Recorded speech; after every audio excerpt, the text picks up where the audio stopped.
तो आज की इस वीडियो में हम देखेंगे कि कैसे एक बेटी को ही अपने पिता के साथ प्यार हो जाता है, तो क्या वो अपने इस रिलेशन को कंटिन्यू रखेंगे या फिर नहीं, वो हम आज के हमारी इस मूवी में देखेंगे जिसका नाम है स्टे एज यू आर, जो कि 1978 में रिलीज हुई थी। तो चलिए बिना टाइम वेस्ट किए करते हैं वीडियो को स्टार्ट। मूवी के स्टार्टिंग में जूलियो नाम के एक ओल्ड मैन को दिखाने से होती है। वो रोम का एक मशहूर आर्किटेक्ट होता है और आज फ्लोरेंस में एक मशहूर गार्डन में किसी काम से आया है और वहाँ के गार्डनर को ढूंढ रहा था। तभी उसकी नजर एक लड़की पर पड़ती है जिसका नाम फ्रांसिस्का होता है। जूलियो उससे गार्डनर के बारे में पूछता है तो फ्रांसिस्का इशारों में बताती कि गार्डनर उस तरफ है। जिसके बाद जूलियो गार्डनर के पास जाकर स्टैचू ऑफ डायना के बारे में पूछता है जो कि उसे खरीदनी थी क्योंकि वो रोम में सेम गार्डन बना रहा है। लेकिन गार्डनर मना कर देता है कि इस गार्डन में कोई भी चीज बिकाऊ नहीं है। तभी फ्रांसिस्का उसके सामने से गुजरती है तो गार्डनर उसे कहता है कि अब काफी लेट हो गया है और तुम्हें सिटी वापस जाने के लिए बस नहीं मिलेगी। ये सुनकर जूलियो कहता है कि अगर तुम थोड़ी देर रुक सकती हो तो मैं तुम्हें सिटी तक लिफ्ट दे सकता हूँ। लेकिन फ्रांसिस्का मना करके वहां से चली जाती है और जब जूलियो अपनी कार से जा रहा था तभी एक बार फिर वो फ्रांसिस्का को लिफ्ट के लिए पूछता है और इस बार फ्रांसिस्का मान जाती है। और जब दोनों रास्ते से जा रहे थे तभी बातों बातों में फ्रांसिस्का जूलियो को बताती है कि एक बार उसकी फ्रेंड ने उसे पूछा था कि मर्दों की कौन सी चीज उसे सबसे ज्यादा अट्रैक्ट करती है। उस पर मेरा जवाब था कि उनके हाथ, जो मुझे काफी अच्छे लगते हैं। साथ ही में फ्रांसिस्का जियोलो को ये भी कहती है कि वो अपने हाथों से उसे टच कर सकता है, लेकिन जियोलो मना कर देता है और हम साफ साफ समझ पाते हैं कि फ्रांसिस्का यहाँ पर जियोलो के साथ फ्लर्ट कर रही है। वहीं जब जियोलो किसी काम से अपनी कार रोकता है तभी फ्रांसिस्का एक बार जियोलो को उसे टच करने को कहती है और जब जियोलो मना करता है तो फ्रांसिस्का तब उसका हाथ पकड़कर अपने आप को टच कराने लगती है। जिसके बाद जूलियो बाहर जाकर एक कंस्ट्रक्शन वर्कर से कुछ बात करता है और जब वो वापस आ रहा था तभी वो देखता है फ्रांसिस्का किसी बाइकर के साथ वहां से जा रही है। वही कार में वापस आने पर जूलियो को एक नोट मिलता है जिस पर फ्रांसिस्का का अपना नंबर लिखा हुआ था ताकि जूलियो से कॉल कर सके। तो जूलियो घर आकर फ्रांसिस्का को कॉल करता है। जिसके बाद अगले सीन में हम जूलियो को फ्रांसिस्का के घर पर देखते हैं जहाँ फ्रांसिस्का सो रही थी और जूलियो उसे डिस्टर्ब नहीं करता। जिससे थोड़ी देर बाद फ्रांसिस्का की रूममेट सिसिलिया वहाँ पर आ जाती है। दोनों थोड़ी बहुत बातें करते हैं कि फ्रांसिस्का का नेचर काफी अच्छा है और वो हर किसी के साथ अच्छे से बात करती है। उसके बाद जूलियो अपने बचपन के फ्रेंड लॉरेंजो से मिलता है। दोनों बातें करते हुए एक रेस्टोरेंट में आते हैं जहाँ पर थोड़ी देर बाद फ्रांसिस्का अभी सिसिलिया के साथ आती है।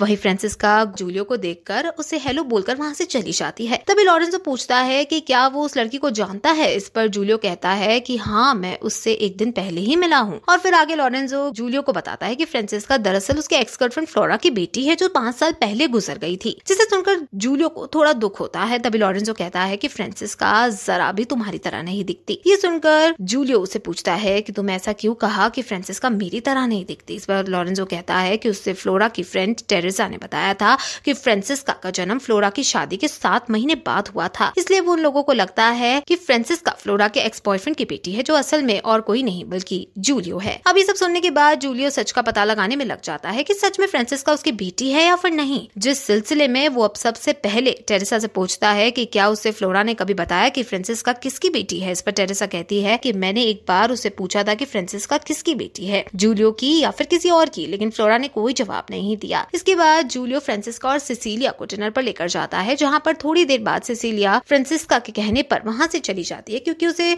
जूलियो के साथ अकेले में टाइम स्पेंड करना था। भाई डिनर करने के बाद जब जूलियो और फ्रांसिस्का घर जा रहे थे तभी फ्रांसिस्का जूलियो से पूछती है कि इतना इंसिस्ट करने पर भी वो उसके साथ इंटीमेट क्यों नहीं हो रहा है। इस पर जूलियो कहता है कि मैं तुमसे उम्र में काफी बड़ा हूँ, मेरी शादी भी हो चुकी है और मेरी तुम्हारी उम्र की बेटी भी है। गाइस ये सब सुनकर हम समझ पाते हैं कि जूलियो फ्रांसिस्का के सामने बहाने बना रहा है क्योंकि उसे अभी तक शक होता है कि फ्रांसिस्का उसकी ही बेटी है। जिसके बाद फ्रांसिस्का जूलियो को आज रात उसके घर पर रहने के लिए कहती है, लेकिन जूलियो मना कर देता है ये कहकर कि उसे काम के सिलसिले में वापस रोम जाना ही होगा। इस पर फ्रांसिस्का पूछती है कि वे लोग फिर कब मिलेंगे। जिस पर जूलियो कहता है कि मुझे काम के सिलसिले में अक्सर फ्लोरेंस आना होता है तो हम कभी भी मिल लिया करेंगे। उसके बाद फ्रांसिस्का जूलियो को गुड नाइट किस करके सोने के लिए चली जाती है और फिर जूलियो वहां से निकलकर अपने घर आ जाता है जहाँ पर हम उसकी वाइफ लुइसा को देखते हैं। उन दोनों की बातें हमें पता चलता है कि जूलियो अपनी वाइफ को कुछ खास पसंद नहीं करता। आगे जूलियो लुइसा से अपनी बेटी अलेक्जेंड्रा के बारे में पूछता है और उससे पता चलता है कि अलेक्जेंड्रा बाहर गई हुई है और अभी तक वापस नहीं आई है। तभी अलेक्जेंड्रा घर आती है और अपने मॉम डैड को बताती है कि वो प्रेग्नेंट है। जिसे सुनकर जूलियो को काफी गुस्सा आता है और वो अलेक्जेंड्रा को अबॉर्शन करने के लिए कहता है। वहीं अगले दिन ऑफिस में काम करते वक्त जूलियो को फ्लोरा की कुछ फोटोग्राफ्स मिलती हैं जिसे देखकर उसे अपना पास्ट याद आता है। जिसके बाद वो फ्रांसिस्का से मिलने के लिए उसके घर जाता है, लेकिन फ्रांसिस्का घर पर नहीं होती तो वो सिसिलिया के साथ उसका वेट करता है, जिस दौरान वे लोग काफी एंजॉय करते हैं। तभी फ्रांसिस्का उनको देख लेती है और फिर अपने आप को कमरे में बंद करके रोने लगती है, जिससे हम समझ पाते हैं कि फ्रांसिस्का अब जूलियो को लाइक करने लगी है। जिसके बाद रात में जूलियो देखता है कि फ्रांसिस्का किसी लड़के को अपने घर लेकर जा रही है, इसलिए वो कॉल करके फ्रांसिस्का फ्रांसिस्का को उस लड़के से तुरंत वहाँ से भेजने के लिए कहता है, लेकिन फ्रांसिस्का उसे मना कर देती है। इस पर जूलियो कहता है जब तक तुम उस लड़के को वहाँ से नहीं भेजोगी तब तक मैं तुम्हारे घर के नीचे ही खड़ा रहूंगा। जिसके थोड़ी देर बाद जूलियो उस लड़के को जाते हुए देखता है। तभी फ्रांसिस्का नीचे आकर जूलियो की कार की विंडो पर किस करती है, लेकिन जूलियो बिना कोई जवाब दिए वहाँ से चला जाता है। इसके बाद अगले दिन जब जूलियो अलेक्जेंड्रा के साथ बात कर रहा था तभी फ्रांसिस्का का कॉल आता है जो उसे अगले दिन मिलने के लिए कहती है, मगर अगले दिन जूलियो लेट हो जाता है। तब फ्रांसिस्का उसके घर पहुंच जाती है, जिसे देखकर लुइसा को लगता है कि जूलियो का फ्रांसिस्का के साथ अफेयर चल रहा है, इसलिए वो कुछ देर के लिए उसके घर से बाहर चली जाती है। उसके बाद फ्रांसिस्का जूलियो को हॉर्स रेस में लेकर आती है, जहाँ पर वो बताती है कि रेस में हिस्सा लेने वाले कई हॉर्सेस उसके फादर के हैं। जिसे सुनकर जूलियो काफी ज्यादा खुश हो जाता है क्योंकि अब वो फ्रांसिस्का के साथ रिलेशन में आ सकता है। लेकिन उसकी ये खुशी कुछ ही पलों की रहती है, क्योंकि जब वो फ्रांसिस्का के फादर से मिलता है तब उसे पता चलता है कि फ्रांसिस्का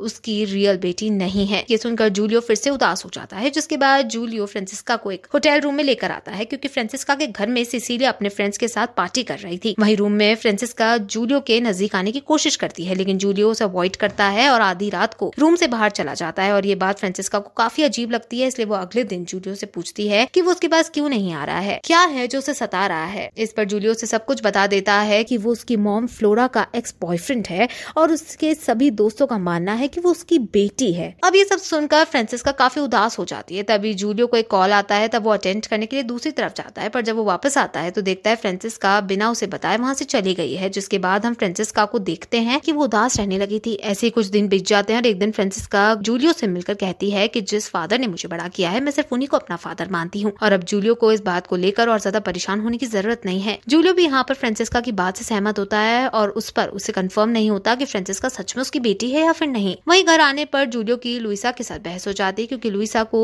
जूलियो और फ्रांसिस्का के अफेयर के बारे में पता चल गया था। इसलिए वो जूलियो से पूछती है कि वो किसके साथ रहना चाहता है, फ्रांसिस्को के साथ या फिर उसके साथ। इस पर जूलियो ज्यादा कुछ नहीं कहता, क्योंकि उसे समझ में नहीं आ रहा था कि उसे क्या करना चाहिए। अब इसके कुछ दिनों के बाद जूलियो फ्रांसिस्का को लेकर इटालिया घूमने के लिए चला जाता है, जहाँ पर वो अपनी बेटी अलेक्जेंड्रा से भी मिलता है, जो असल में अबॉर्शन के लिए यहाँ पर आई थी। लेकिन अब उसका मन बदल गया है और वो बेबी के साथ न्यू लाइफ स्टार्ट करना चाहती है, जिसमें जियोलो को भी कोई दिक्कत नहीं होती। उसके बाद जियोलो अलेक्जेंड्रा को उसके और फ्रांसिस्का के रिलेशन के बारे में भी बताता है, लेकिन अलेक्जेंड्रा को उससे कोई प्रॉब्लम नहीं होती, बल्कि जाने से पहले वो जियोलो को कहती है कि कभी फ्रांसिस्का को अकेला मत छोड़ना, क्योंकि उसका दिल टूट जाएगा। इसके बाद जूलियो फ्रांसिस्का पार्टी में जाकर काफी एंजॉय करते हैं और फिर हॉस्टल रूम में फाइनली इंटीमेट हो जाते हैं। अब इसके कुछ दिनों के बाद फ्रांसिस्का जूलियो को मूवी देखने के लिए थिएटर में लेकर आती है, जहाँ पर मूवी देखते देखते जूलियो सो जाता है और जब उसकी आंख खुलती है तो फ्रांसिस्का वहाँ से जा चुकी थी। वो फ्रांसिस्का को ढूंढते हुए थिएटर से बाहर आता है। वहीं हम देखते हैं कि फ्रांसिस्का एक जगह छुपकर जूलियो को देख रही थी। जूलियो काफी देर तक फ्रांसिस्का को ढूंढता है, लेकिन वो उसे नहीं मिलती। फिर वो कार लेकर वहाँ से चला जाता है। ये देखकर हम समझ पाते हैं कि फ्रांसिस्का ने ये सब जूलियो के साथ अपना लव अफेयर एंड करने के लिए किया है, क्योंकि इससे पहले एक बार उसने जूलियो को अपना लव अफेयर एंड करने की बात की थी, लेकिन जूलियो ने उसे मना कर दिया था। और फिर गाइस, इसी अनहैप्पी एंडिंग के साथ हमारी मूवी खत्म हो जाती है। गाइस, मैं आशा करती हूँ कि आपको मेरा एक्सप्लेनेशन अच्छा लगा होगा। यदि हाँ, तो चैनल को सब्सक्राइब जरूर कर दीजिएगा। तो चलिए, मैं मिलती हूँ आपसे अगले एक न्यू इंटरेस्टिंग वीडियो में।